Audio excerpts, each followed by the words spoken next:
You're about to get a glimpse into a very inspiring story of an American entrepreneur that has really lived that American dream. Come on, follow me.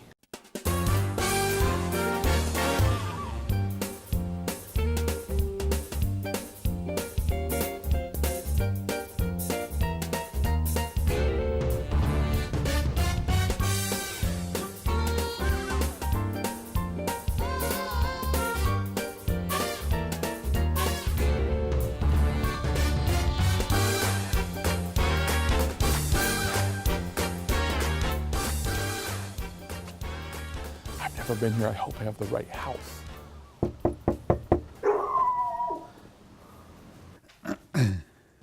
I'm anxious to see this guy's car collection. From what I hear, it's one of the best in the country, and I love cars. Hi, come Henry, on in. I take it. Good to meet you. Hey, great to see you. There's Maddie, our dog. Nice place. Now, how long have you lived here? Over 30 years. Over 30 years. And is this some of the family here? Well, family, my wife's dad on the left, her family, and her family about on the right, yes. Wow. Okay. Now, do we come into this way? Yeah, please. I have to ask about this. Yeah, that's the... right out of the gate, this kind of captures your attention. Right, we got that in Israel, it's the 1967 war. It's a great picture. And where did you get this again? We were in Israel, and Okay. we saw it there and bought it. Wow. And somehow or another got it back here. Wow. Yeah.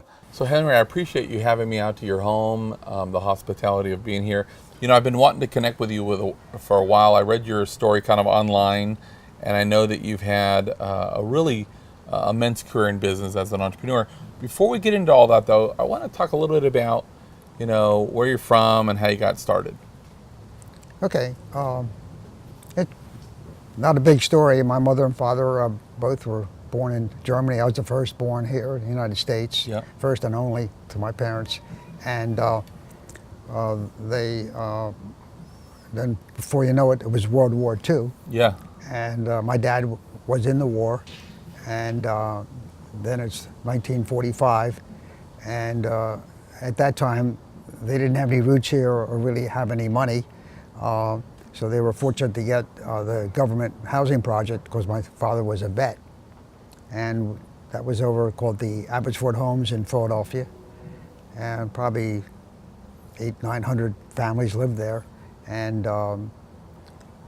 we lived there until I was 17, until I graduated Central High School in Philadelphia. Wow. And what was it like at that time, you know, being Jewish at the time in that area?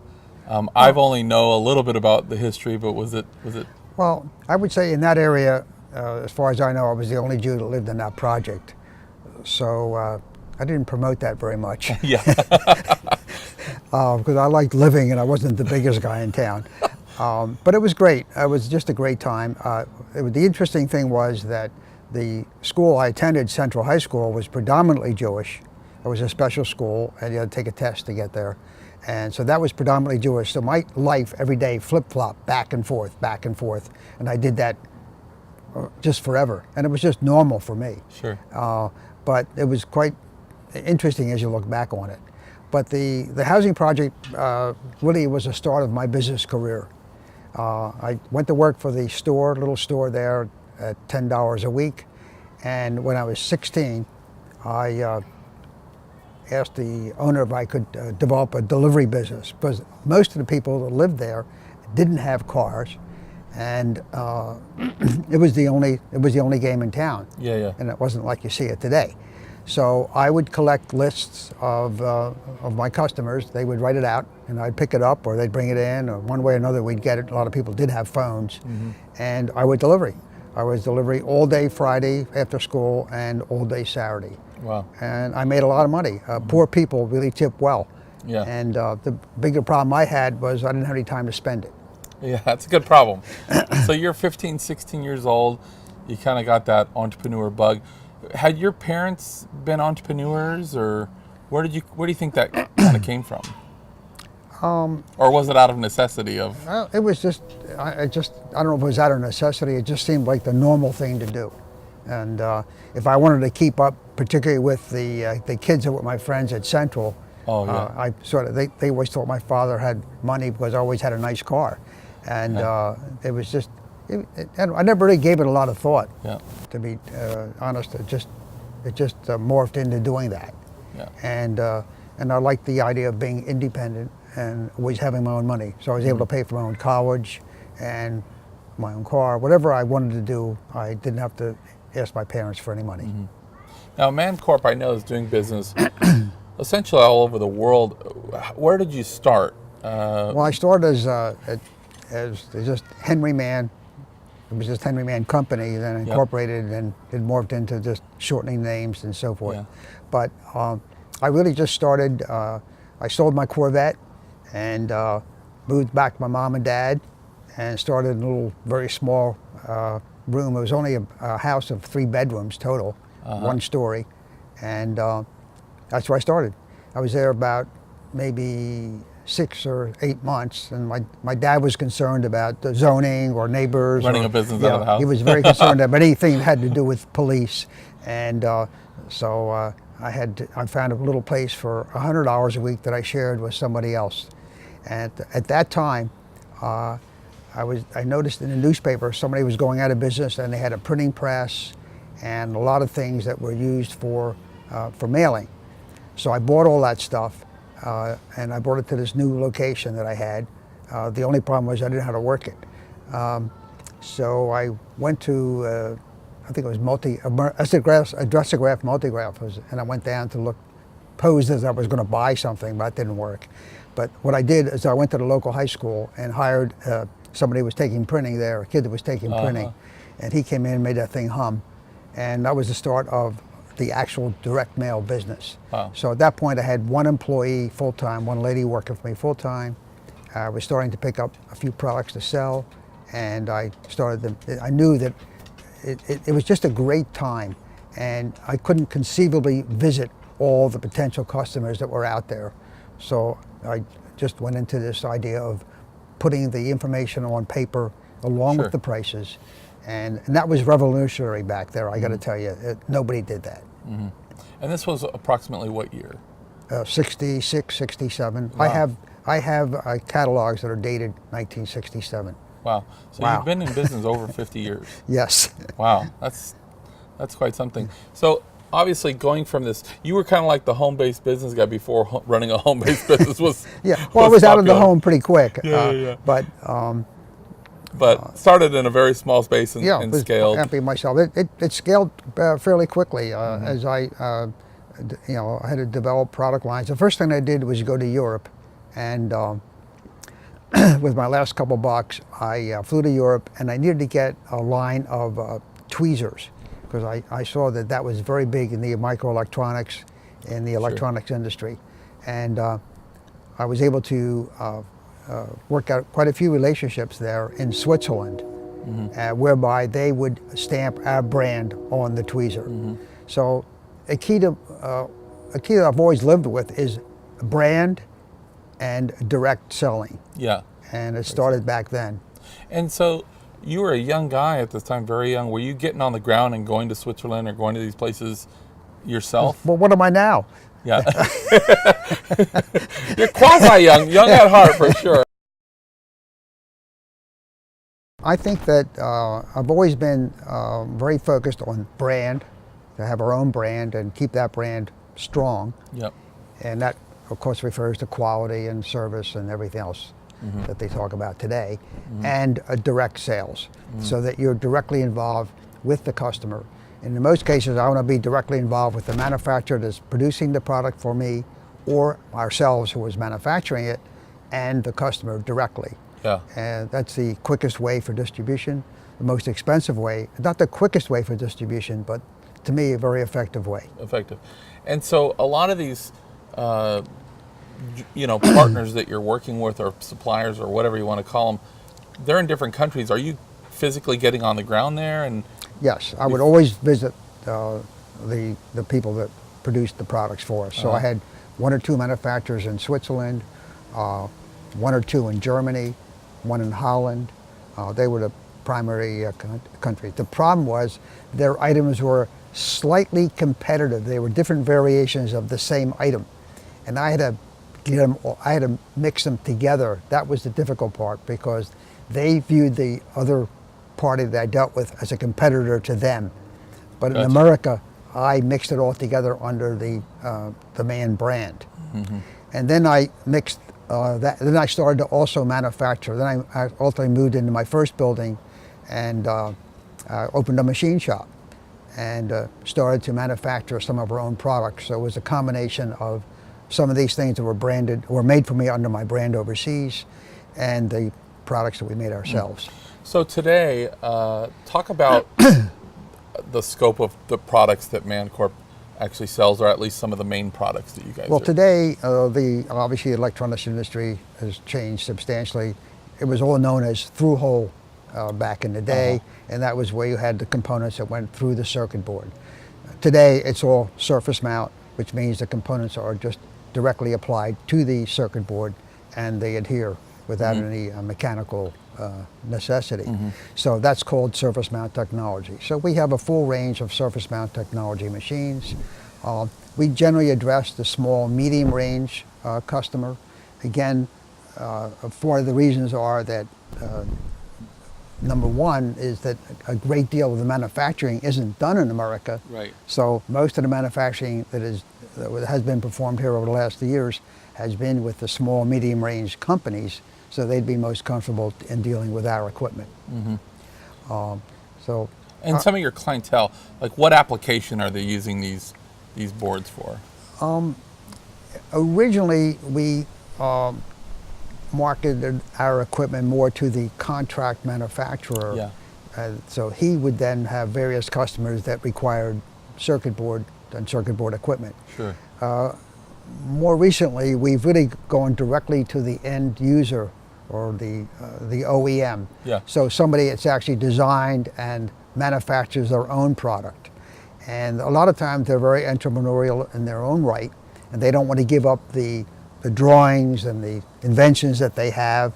It's like once you ship it out of your company, it's gone, and particularly if you ship it overseas. And also they need to have the ability to do smaller production, pre-production, prototyping, and so forth. So we've addressed that. We have a customer right now. Last week we had a customer that makes actually the foot pedals for a guitar, electric guitar. Previously this week we also quoted a customer that has designed a new camera system that will actually project an image wirelessly 25 miles. So I'm sure that the government's going to be a big customer for that guy. Hi Dan, this is welcome to Mann Corp and LED Lights. I'm excited to check it out. Now, are these two separate LED lights in Mann Corp? Are they both run out of this building, or? Yes, they are. Two separate corporations that I own, but they're both run out of this company. And the employees sort of work on both sides of the fence. A lot of our people work I'm excited on both to check companies. it out.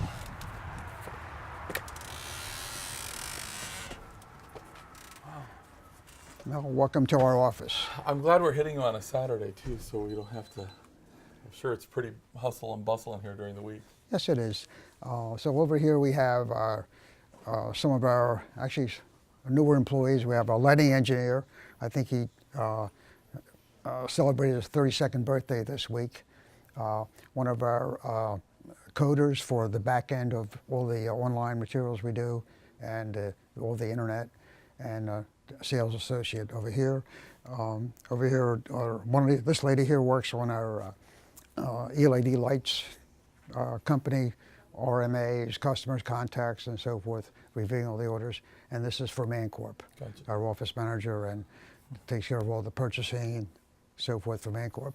Along this line, we have a Mann Corp engineer, my office, a controller. So about how many people work here? About 35. 35 people. So this is a manual stencil printer because we just don't have the room for the fully automatic one here. So a stencil is placed here, and they put solder paste over that. That's what stencils a solder paste onto the circuit board. Gotcha. Okay, so that normally would be over there where the other machine is. I just don't have the room right now. I see. And we're still in the prototyping stage. And this is a depaneler. So when the boards come out of the reflow oven, This singulates them into individual strips. Gotcha. It's all part of the process. It's just a little backwards here because we're just prototyping and we're still looking. So this is before any pieces are put on? Correct. This is the where you manufacture the heart of the LED light or any circuit board assembly. Okay. Mancorp is a 50-year-old company with space age or current technology on all of its products. So prior to the pick and place machine, you require a stencil printer. Okay. So the circuit board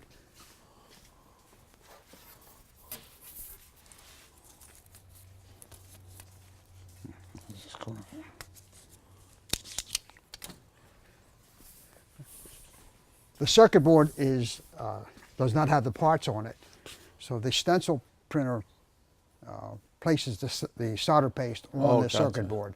This happens to be an LED board, but on any circuit board.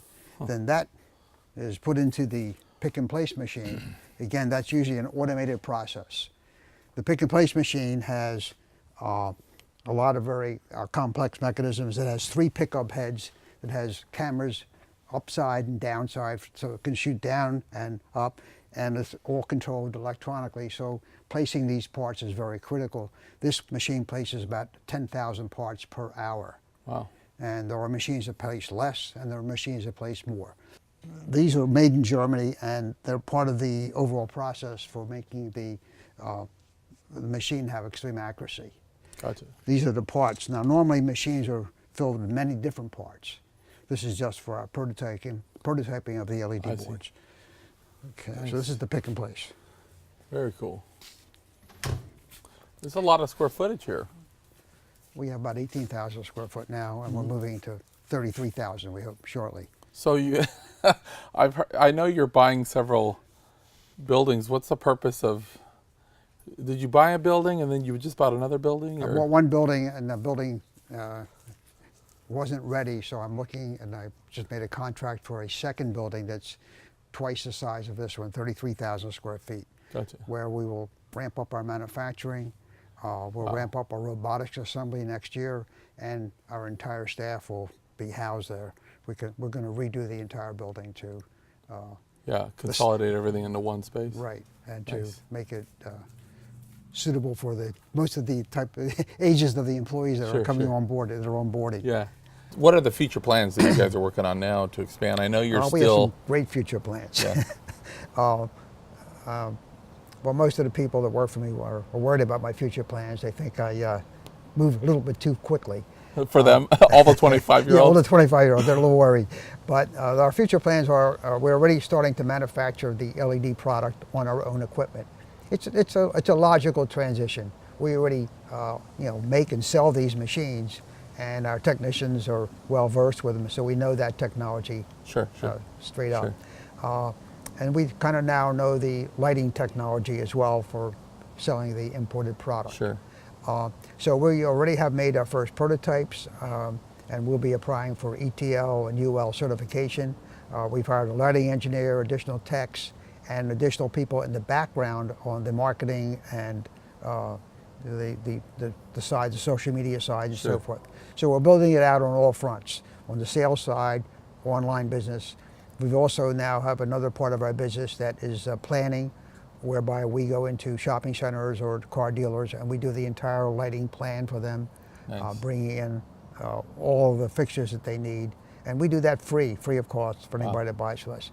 So now we're going to provide the manufacturing. We've already done the prototyping on a few products, and we are now in the final process of ordering our first completely robotic assembly equipment, which will be installed in our new building. The projected date would be the second half to the last quarter of 2019 for the robots. And at that time, we will then be able to completely produce the light engine, the LED portion, the electronics, and assemble the fixture on a completely robotic assembly line. How many other competitors will have that kind of? None. None. Where do you feel like you get the drive from? Do you feel like you kind of, from your mother or your father? Who do you take after? I guess it was primarily, my mom was more of a driver than my dad. She came to this country, she already knew she spoke English. And she's a little tiny lady as well. And I know in the 50s we always to go to work together. She worked in a factory, but at night, every night, she went to school to learn IBM data processing. Wow. And before you know it, she graduated and got a job, an office job in data processing. Wow. And she made it work. It's so great you've really lived that American story, really, that everybody is wanting to come here and make make a ripple that really lasts. I'm sure this business is going to be running for a very long time and continuing to expand and grow. For our viewing audience out there that's watching this interview and they're thinking, here's a guy that's followed his passion. Here's a guy that has worked hard and achieved, a lot of success. Maybe I'm thinking about pulling the trigger and starting my own business. Any advice for them to start their own business? Yeah, I guess do it. Go do it. Stop talking about it. It's hard. I mean, you really you have to be driven, and today there is no shutting it off because of the communications. Sure. The communications worldwide. Yeah. The competition is really, really tough. Yeah. And but I see that I guess number one, you really have to have an education. Yeah. If you don't go to school and learn something about something. Whether it be traditional education or yeah. entrepreneurship, you still got to know something about something. Right. And you actually have to have a lot of drive and guts. And a lot of chutzpah, a lot of guts. A lot of chutzpah. Yeah, a lot of risk. So I don't do any gambling. Yeah. A lot of chutzpah. Well, Henry, I'm excited to, first of all, I hear that you're an avid car collector, and I want to take a look at some of these cars. And is it cool if we go see that stuff? Yeah, I'd be really I'm excited happy. to see We're just that getting started with that. And by the way, prior to being a car guy, I was a plane guy. I used to own my own plane, and I am an instrument-rated pilot as well. Wow, you've certainly done it all. Well, let's go check that out. There we go. I don't know what I would pick out of these cars. I love the look of that BMW. But Right. man, I don't know. There's so many insane. Well, it's a BMW GTS, M4 GTS. So this is like a What's the horsepower? 493. It's like a factory-built race car. It comes with factory roll bars installed. This car. I love them. Is that matte? Yeah, it's a matte frozen gray metallic finish. Comes with the factory spoiler, really cool gold wheels, and it only has 2 seats. The rest of it, the interior has the factory roll bar. Interior of the car doesn't have any power seats.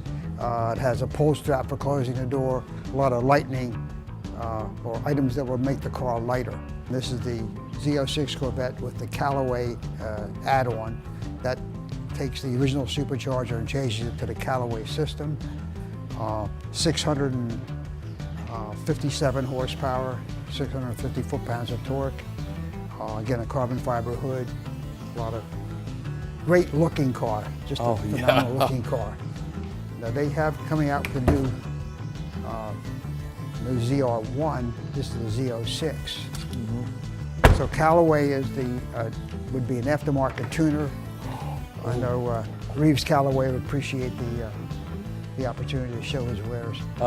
And he signed the valve cover on the other side. Now, what year is this?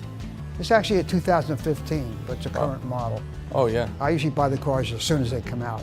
That's the most fun. This is a Mercedes-Benz CLK, C63 CLK Black Edition. So that's the unique part of it. It's called the Black Edition. Very limited production, maybe a couple hundred cars worldwide. Wow. Comes with factory flared fenders. Great sounding car. Again, only has 2 seats. Looks like it should have 4 seats, only has 2 seats. And it's a 2008 one-year only car. Wow. Really very rare car, but extremely rare in red. Wow. Which is my thing. So if you look here, there are spots for the rear seats, but There aren't any rear seats. So this is the CSLS Mercedes Gullwing.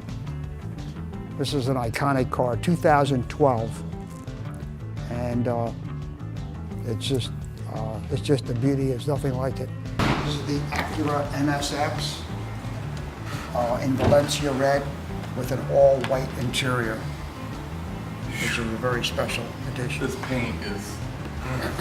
Paint is a very rare, expensive option. I actually went to the factory. This is made, designed, and built in America. It's made in America. And I went to the factory. My son and I actually visited the factory for 2 days. It's a great experience, including racing the cars on their own track. This car has 4 engines.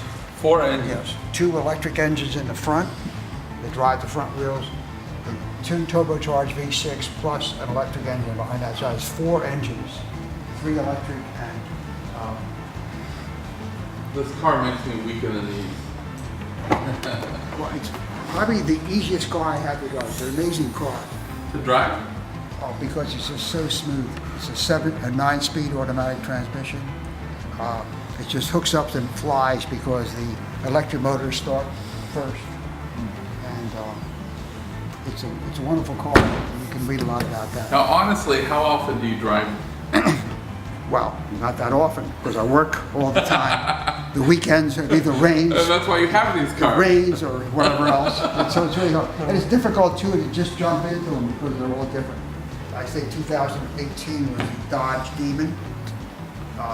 This is 840 horsepower. So is this the highest horse? Yeah. Power? This is rear drive. Probably not the fastest because some of the other cars are all-wheel drive, like the NSX or the GTR I have. But the Dodge Demon is the icon car, generally at least for the American. Can we see under the hood of this one? Oh. Most people only go for a ride with me once. Really? And then they're like, wow. So this is the Dodge Demon. This is the 840 horsepower car. They have a lot of little cool icons of the Demon. The air grabber. This is all original factory stuff. Wow. And of course it's the Hemi, 6.2 liter, Hemi. Is that? So this Is that Obama? Yeah, that's my friend on the left worked for Obama, and when he left, he invited his family in for a picture. He did. I also visited the White House. This is truly the best thing in my garage. This is a certificate from Germany for my dad. At the age, he was 19 when he received this. This is from Opel, and he would have driven 200,000 kilometers in one car, and received this from Opel in 1927, and he was born in 1908, so he'd have been just 19 years old when he received this. He drove 200 kilometers in Germany in one car. So he's the same guy that drove across country in 1937. Do you feel like your love of cars maybe came from your dad? That had to, sure. Yeah. Somewhat, yeah. Wow. What's the story on this cop car? So this is an original 1970 California CHP car. It's a 1970 Mercury 428 police special. This is the original car, restored. Wow. It's not a made-after car, it's the original documentation. And the key to this car is it was 1 year only, and the Ford Police Special engine. So this is the famous Ford 428 Police Special, a V8 engine. Obviously it came with the police car. Wow. This car did 140 miles an hour. The specifications had to exceed 140 miles an hour in 1970 to be a CHP car. Typically most of the cars were Dodges. I don't know, for whatever reason they tried Mercury in 1970. Both of these cars were at the Hershey Museum as work cars. They had an exhibit of work cars for 6 months. So the Highway Patrol car was a work car, obviously, and this is a work car. It's a Studebaker business coupe that only has 1 seat. And One seat. the rest of it is trunk. So it was the businessman's, salesman's car of the day. And what's unique about this car is This is the front, which is the space age Studebaker Uh-huh. look of the 1950s. Yep. And the profile of the roof on the car is just very, very interesting. Wow. All-time favorite of most of the people that visit me Yeah. is the 61 Chevy bubble top. It stands out.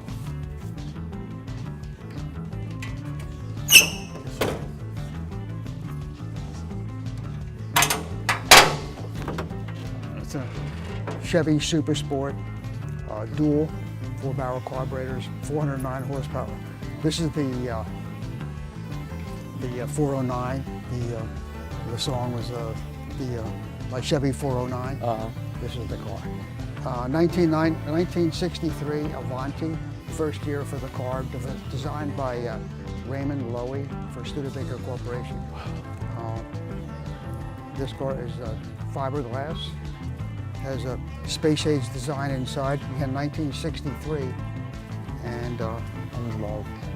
The big following from the STP, Andy Granatelli was a big follower Wow. of this car at that time. So you can see the inside is the 4-speed, beautiful red interior.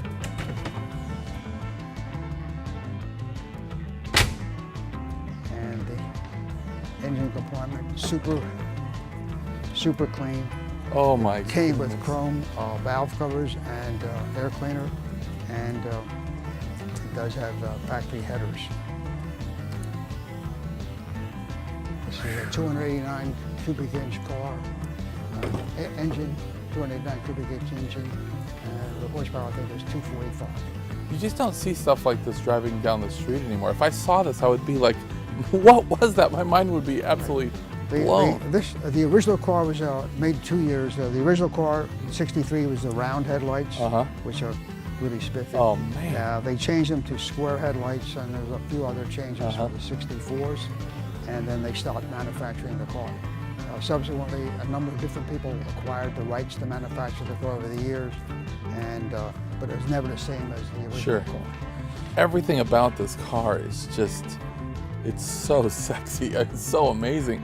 I mean, it's just, it's like, you wonder what people in this year were thinking. It must have looked like some kind of a spaceship, you know, back at that time to see something like this driving down the road, you know? Well, it's a shame. Studebaker just couldn't get any traction, even though they had something that was this modern. We look at it now as being super modern.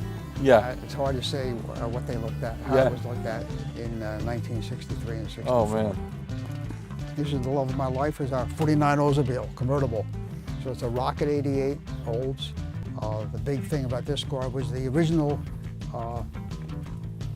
this started the muscle car era. Uh-huh. This was the start. Yeah, this is the Rocket 88 V8, a whopping 135 horsepower, 303 cubic inches. If you have this car, though, you don't have to go fast. Yeah, gotta go. But this is the original car. Has kind of a very unique carburetor and air filter setup.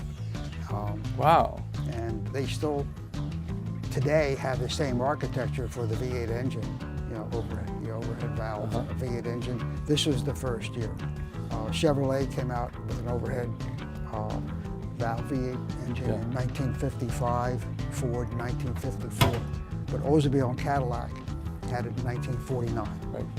So you have a lot of nice cars. Why does this one have kind of a special place? I in bought your this car when I was about 15 and a half, and it was exactly like this car. It wasn't this car specifically, and I drove it for 4 years. Hard to believe I drove it for 4 years after driving this one, just 2 minutes.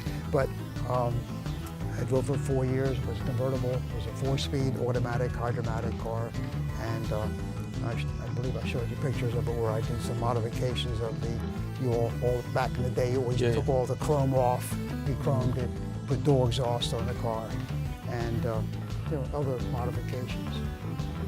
Wow. It's a unique piece of history for sure. Oh, yeah. Wow. And let's see.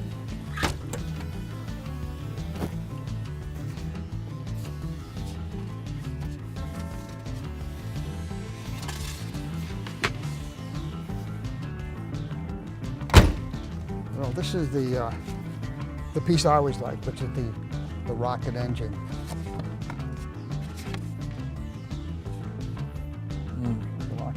engine, and that's the story of the 1949. It was in 1950 they changed it to a one-piece windshield. They changed the chrome. They put a piece of chrome, changed the chrome on it a little bit. But the 49 was the only one I wanted because that's the one I owned. Now, was this like mass production or?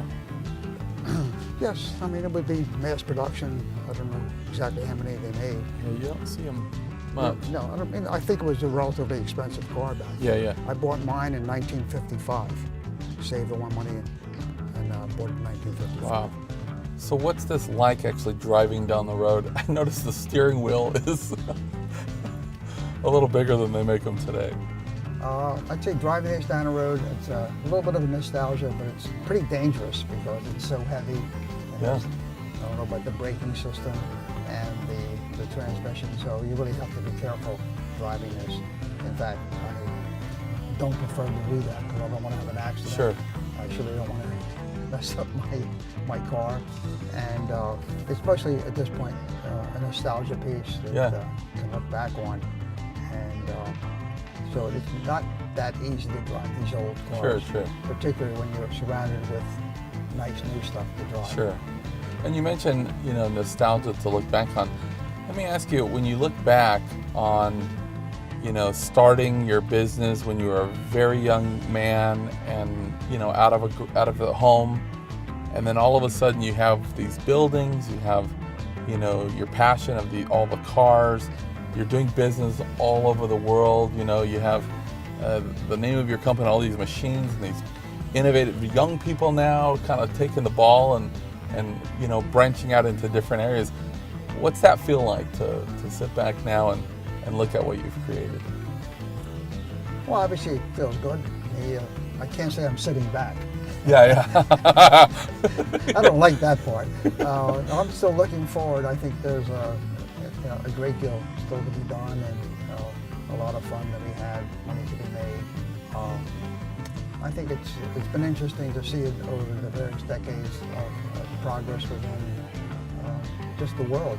Yeah. And for me, it's what keeps me going. Sure. You don't think about anything else. You don't think about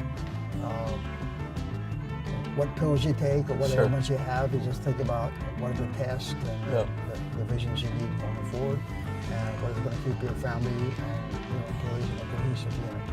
And a lot of entrepreneurs say that running a successful business, they're not entrepreneurs. It's not like they go to work and they have their job. It's their whole life. It's their obsession, right?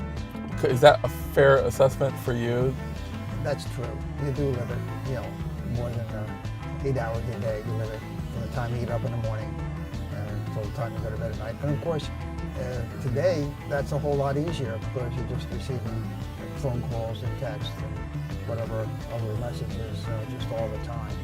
So you're much more in touch with the world. Yeah. And that really is what makes it exciting. So when you think about traveling, you don't think about anything except making sure you have your phone charger. Sure. Well, I'll tell you, your story is such a great American story. It's such a, innovation and what you've done, and certainly not without hurdles, but you've been able to refine, tweak, and move and constantly, innovate and somehow mitigate risk at the same time and grow without going out and getting all the big, capital from angel investors and VCs and taking that great risk. And you've built something really substantial, and it's so great to hear about a story like this. I think that, I know that our viewers are very, very motivated, will be motivated after watching this to maybe pull the trigger and follow their passion as well. Oh, thank you for taking the time to come over and talk. Oh, it's been my pleasure. Really Normally I would appreciate it. say, please come back on the show, but I'm going to ask, can I come back on the show? Because next time I want to try to drive one of these. It's unbelievable. Thank you so much, Henry, for giving me some of your I time. hope to have you back towards the end of next year, where you'll see a fully robotic production line. I am looking Possibly forward the to first, it. First in America doing the products we're talking about. Well, thank you so much for having us. You're such an innovator. That's the time we have for our show. Don't forget to get involved in your local community and be forgiving of others. Good night, everybody.